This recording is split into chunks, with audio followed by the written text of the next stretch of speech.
Three, two, one. So, back to the technology show.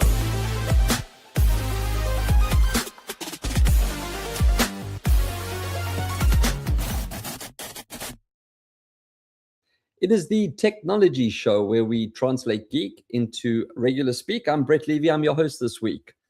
So another Easter behind us. I think I was supposed to do a show last week. I actually lost track of time, but it is what it is. And hey, there's no rules in technology show or Fight Club, whichever one it is. Not sure. Anyway, got a really fun show today. Let's bring up the slides, get the presenting going. If I can get onto the right screen, that will probably work. See what happens when I take, whoops. I've now removed it from the show. Let's try that again. Present. And there we go. Right, I'm back. Shift 7, and we should be full screen. Right, so on this week's show, I will be reviewing the new Flic Duo. That's F-L-I-C, for those of you that are listening and not actually watching, so no K.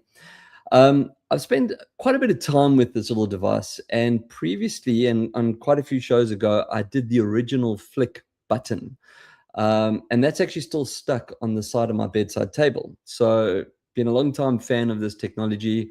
When they reached out and told me they were launching the Duo, I was like, yes, please send one over. Let's have a play and let's see what it's all about. Now, the Duo is a whole new device, and it has so much more. The gadget has basically completely changed how I interact with my house. So let's start off with the absolute state of the modern smart home. Now, if you're any like me and you've spent the last probably decade buying smart bulbs, smart plugs, smart speakers, and I think any other internet connected junk that looked appealing on a late night tech binge, we were all promised utopia, right? Where our houses would just know what we wanted and just behave. Well, instead we got fragmented nightmares. And I have spoken about this on quite a few of my shows before, the difference between Matter and Apple HomeKit and Google Home and all the different things. So you now have to open 4 different apps just to turn on lights or downstairs locks or whatever it might be. And worse, if you really rely on voice assistants. I don't know about you, but yelling at a little plastic cylinder at 6 in the morning, while it is completely misunderstand my accent and play some random polka music, breathe, instead of giving me the way, that's not really my idea of living in the future. So enter the Flic Duo. Now, if you don't recall my review on the Flic, or you've never heard of it before, it is a button. For those that are listening, if you picture, the original one was a little round button with a little like up and down clicky button. The Duo now has a larger button and a smaller button, hence the name Duo. 2 controls. It combines everything from the original button and also their next release, which I never reviewed, which had a rotary dial called the Flic Twist. This it's a physical controller that basically brings tactile sanity back into your smart home. There we are. There's a nice description for it. So let's talk about the design first, because it really is stunningly simple. It measures exactly 51 by 29 millimeters, and it's only 8 millimeters thick. So very unassuming. It's a rectangular shape, but it's got 2 distinct buttons. There's one large primary button and then one smaller secondary button. It doesn't look like tech, which is weird because I generally only do tech on the show, but when you see what it controls, it's pretty cool. Rather though, sleek, modern, like light switch that probably would be in some high-end architectural magazine. You can mount it on your wall using the optional extra magnetic wall plate. I don't have that, and I haven't mounted on the wall. Or you can leave it next to your nightstand, which is kind of where I use it because I actually move it around the house with me, or on your coffee table, hence moving around your house, or on your office desk. You can also use double-sided tape. So if you don't want to buy one of the magnetic, so let me just pause there. The magnetic bracket is great for 2 reasons. One, aesthetically, won't damage the paint if you wanted to pull it off. But when you need to change the battery, which we'll talk about a bit later, you're not going to have to try to rip it off. It just disconnects. Anyway, but you could use double-sided tape. It is small enough and light enough to just be stuck onto your wall. Right. So let's look at the magic of the Flic Duo.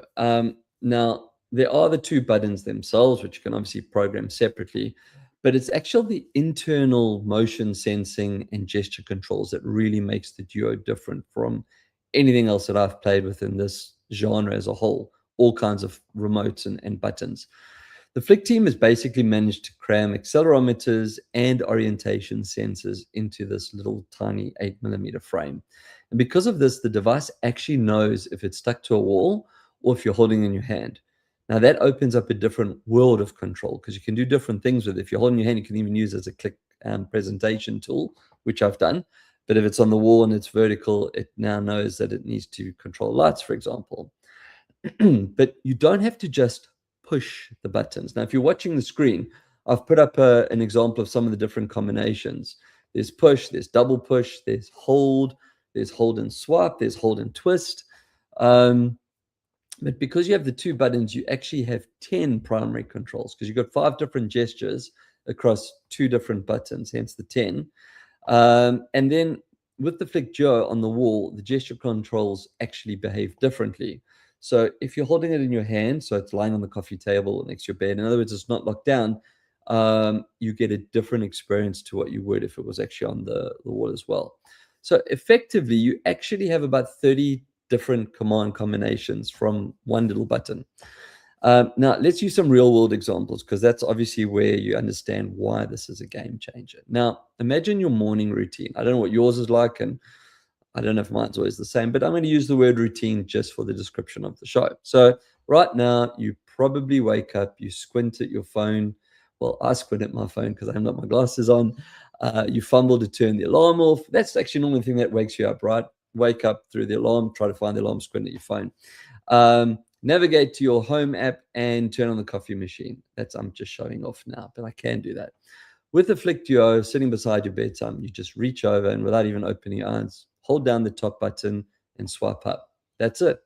Instantly, bedroom blinds will start to rise. If you have smart risers, the lights can start to slowly brighten, or in my case, the TV can actually turn on. Coffee machine in the kitchen can switch on, and maybe soft music playing. I'm saying that if you haven't got the TV, my TV does the soft music. All of this triggered by one simple physical movement. That's it. No scrambling for the phones. So if you want to turn up the volume, hold down the button, twist your wrist to the right or to the left if you want to turn it down. So that's one of the things. The next one is entertainment and media settings. Now, if you're watching, I've put up a screenshot of different technologies that the Flic Duo works with. There are more, and then there's apps and there's automations, which you'll see on the screen if you're watching the Zapier, for example. You can use Zapier to build a whole world of different things, right? But anyway, for now, so let's say you're sitting, now I'm giving you a different scenario. We're up, we're awake, we're sitting downstairs on the couch, right? Watching a movie, listening to a podcast. Nose has gone a bit itchy. Your phone's in the other side of the room. It's charging, sitting on a wireless charger or plugged into the wall. Normally, the doorbell rings.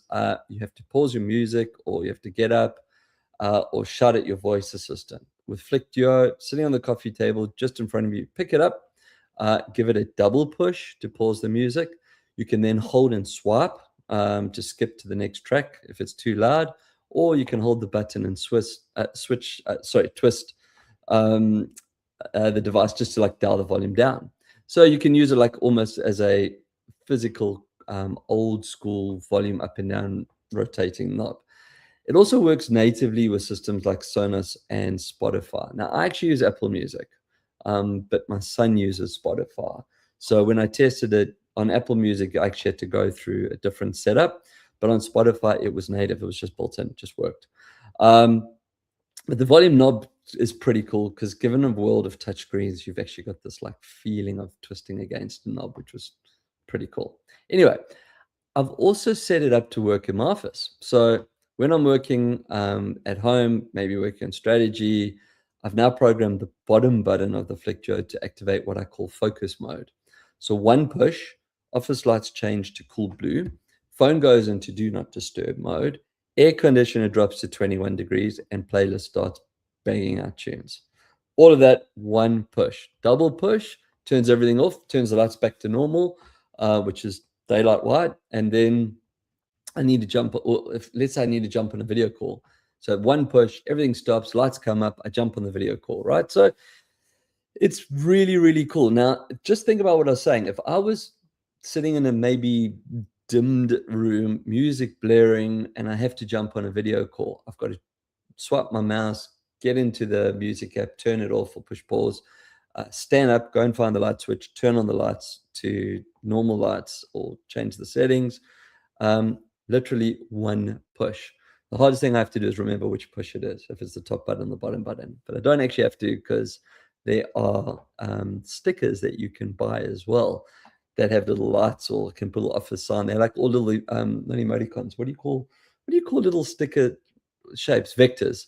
So you got like a little house or little music or whatever it might be, light bulb. So that's the other cool thing. I mentioned that there's an app, or I think I mentioned that there's an app, but there is an app. Now, all of this does require setup, right? This doesn't just, you don't just take this little button out the box and it knows it's in your home and it knows what to do. So you do have to go through it. You can use the app as well. If you don't want to use the app, you can use things like Zapier. Well, you do have to use the app originally to set up the device. I mean, that's with any new toy. But you can use Zapier and have Zapier connected through the app into your button to do what it needs to do as well. Now, beyond the convenience factor, there's also an application here for safety and more specifically, elderly people. So this is something that Flic is actually taking quite seriously. You can set the Flic Duo so that pushing and holding a button actually sends an SOS alert directly to family members. Now, this is where you would need the app. You'd go into the app and you're doing almost if this, then that. So if the big button is pushed and held, it will send an SOS to a predetermined number or numbers. Because it's connected to your phone, it can also send real-time location along with the alert. So that's pretty cool as well. Like, where is the parent or the person that you're caring for?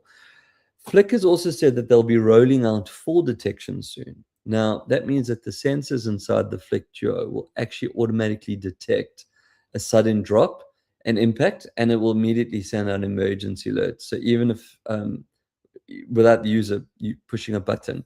When I read that, as I said, this hasn't come out yet. If it has, I apologize. I'm not aware of the update. But when I read that, I was just thinking to myself, what happens if I was sitting down and holding the remote, like to do something, and then I dropped on the floor? So I'm not quite sure if there's a way of overriding, like maybe it needs to be at a certain height, or maybe it needs to be held. I don't know what the answer is to that. And as the update comes up, maybe if I find it or I read about it or I get pushed the notification, I will remember to share it. But the bottom line is that it can detect faults. And you know what? At the end of the day, I'm not elderly and I don't have an SOS fall alert. So I suppose I've answered my own question. I wouldn't have set up that feature. I would have only set that feature up for one of my parents, and probably they wouldn't be using the Flic Duo to control a smart home because they actually don't have a smart home. So I think I've actually answered their own question. So don't worry about that. It was just a rambling on. It's my show. I'm allowed to ramble.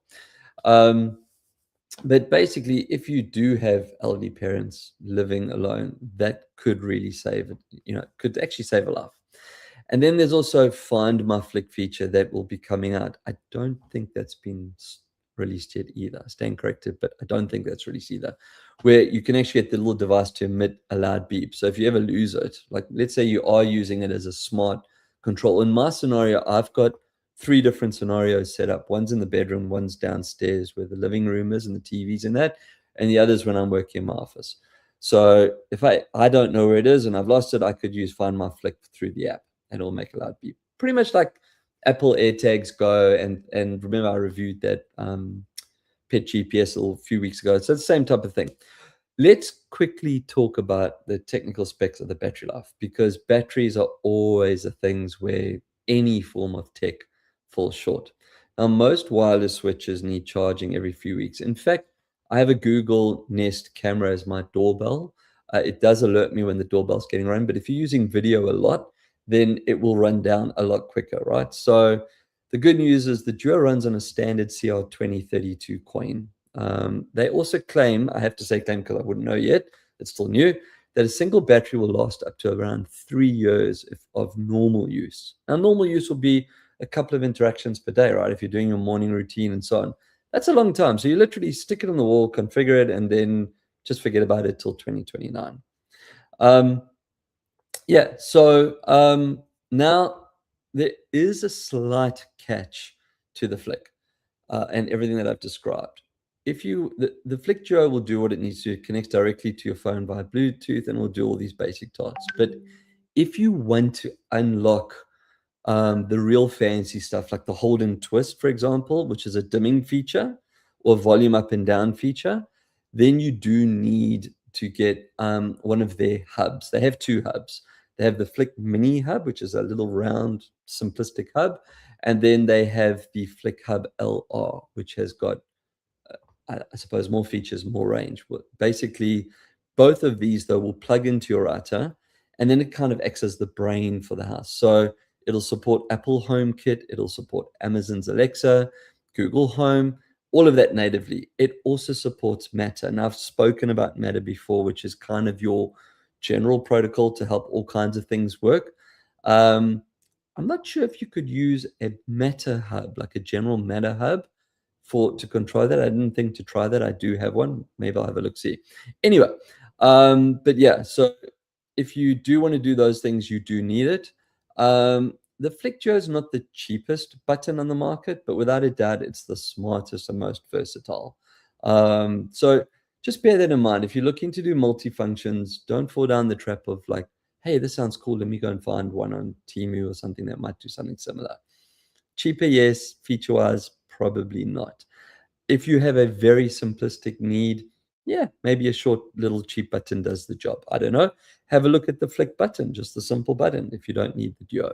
But anyway, the nice thing about this, though, is that because it looks like a switch, there's no friction, right? So you don't have to explain how to guests how to turn on the bathroom lights because they're smart lights. They just push a button. So if you had a button that was in a hall and people try and turn the lights, the natural reaction is they're going to try and push the button, right?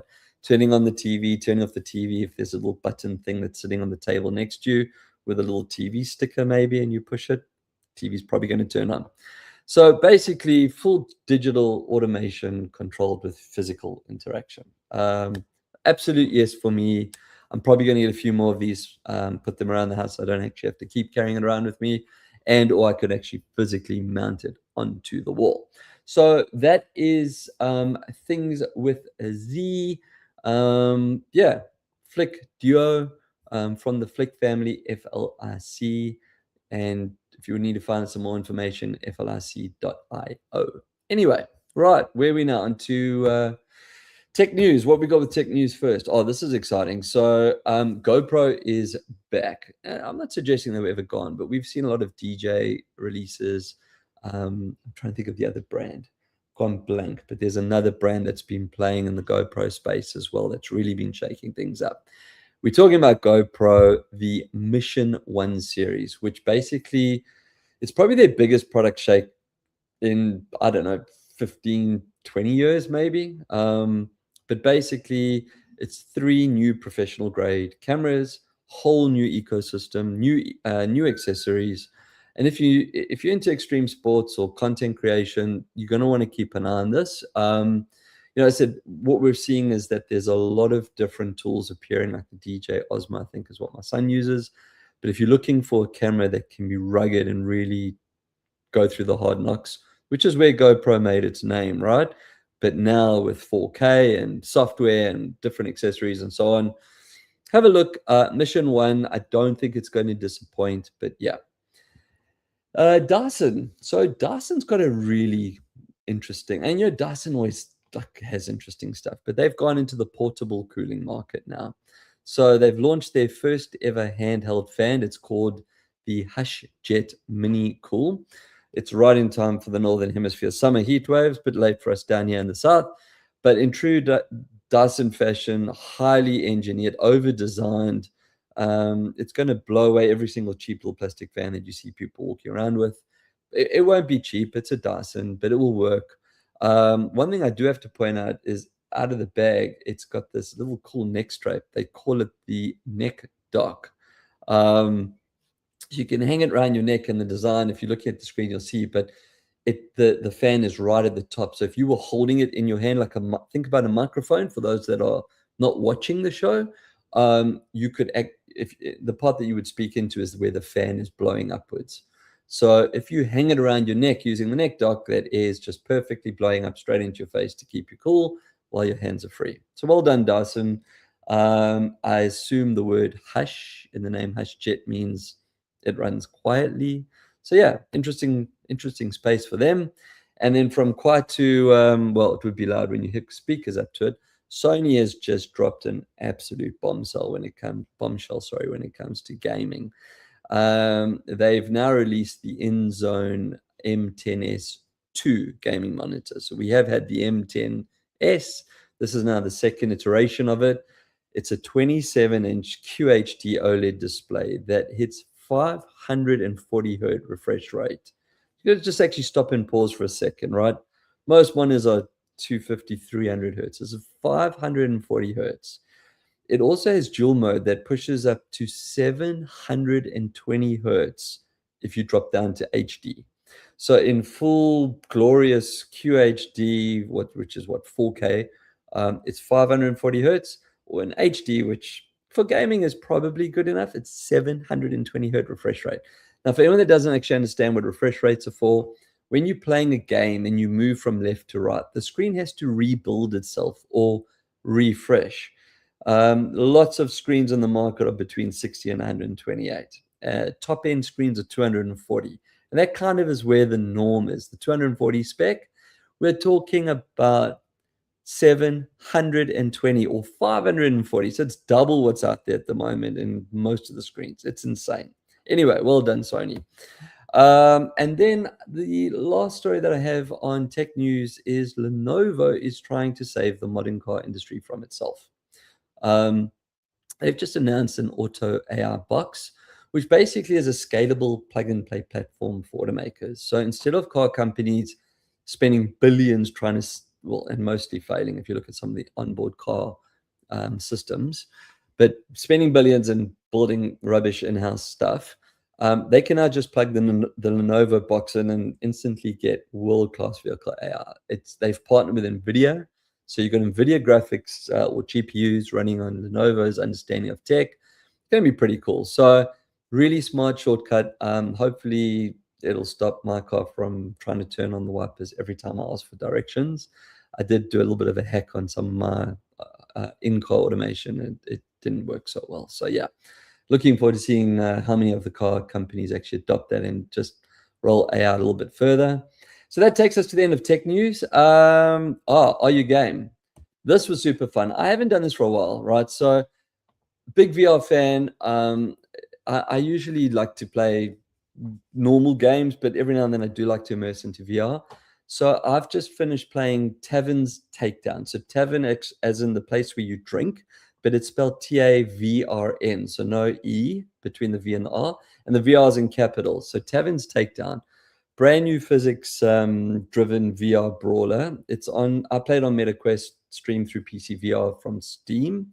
So you can play it on MetaQuest or PC VR. No Mac, sorry. And it's kind of set in this like chaotic fantasy universe. So you walk into this like really grimy local tavern with orcs and goblins and just mayhem. And your job is to clear the place out, literally using any you can get your hands on. You can throw toilet paper, you can throw bar stools, you can smash like wooden tankards, like drinking cups over their heads. You can swing brooms, you can throw wild haymakers with your foot. You can just do whatever you want. You just have to punch stuff up. So the physics engine is incredibly satisfying, highly accurate. It's super slapstick. It's funny. It's a really good stress reliever, right? And you actually get a little bit of a workout. Like if you've played Beat Saber and your hands are moving all over the place, this is no different. You're punching. You're literally standing, holding your controllers and giving it a left, right. So you're ducking under punches, you're dodging flying bottles, you're just swinging constantly. I had a blast. Son had a blast. It's quite funny, as it always is, watching people immersed in VR because they're going crazy and you're not really seeing what they are. So here's some of the screenshots if you're watching. Like you can see little goblins and the chairs being thrown in the buckets and all that kind of stuff. But 2 thumbs up, or maybe in this instance, 2 controllers up. So yeah, are you game? Give it a look. It's an indie developer as well. So the name that it's I think it's Naheulbeuk. I think you pronounce it Naheulbeuk. I think it's pronunciation. But just type in Tavrn without the E between the V and the R. So Tavrn, Tavrn's Takedown, and you'll find it. I mean, it's not hard. Really, really good fun game. Highly recommend it. And yeah, a little bit of a physical workout. Onto AI Captain. I'm going to stop for a moment and have a little bit of a brag. So I'm pretty proud to announce that I've officially completed my Google AI Professional certification. So I'm now certified Google. I'm now a certified Google AI professional. So if I'm sitting talking about AI, I think I know what I'm talking about now. Well, I've got a piece of paper that says I do, or digital screen. This wasn't just a quick like multiple choice quiz and you breeze through it on a Sunday afternoon. I put in about 14, 15 hours into this. Nice dive into the mechanics of generative AI. 7 different modules across it. So we looked at like AI fundamentals, prompt engineering, research, content creation, data analysis, and even app building, like using vibe coding and that. So now using these tools, I've actually built some pretty cool custom functional apps that automate my daily business workflows, and I can now continue to help clients build theirs. So I have been preaching about the power of tech for many, many years. I've been sharing on LinkedIn about AI quite a lot recently. This is why, this is what I've been working on. So if you're not really into AI yet, it's not too late. You need to get into it. But for your daily tasks, you should be using AI.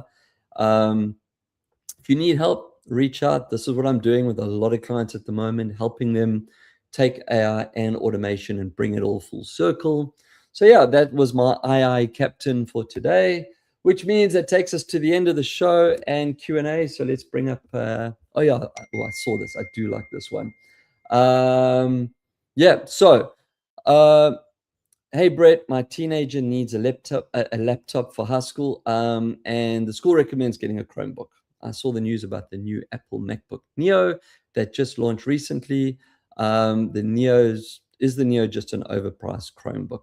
And is it worth the extra cash? That's the question. So absolutely worth the extra cash.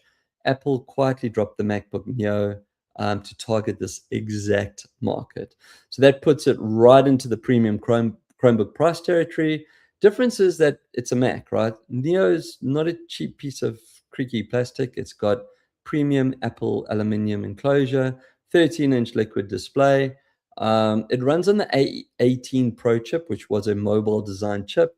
It's got no fan, so it's silent, and apparently up to 16 hours of battery life on a single charge. So it's not a MacBook Pro. You're not going to be editing in 4K, but for doing homework, web browsing, doing the presentations at school, it's going to last for years. It's exactly what the Chromebook positioning is. I have to say, I do use and love my Chromebook. When I travel, I normally take a Chromebook, not my Mac. But I have a high-end Chromebook, which does make a difference, far more expensive than the Neo as well.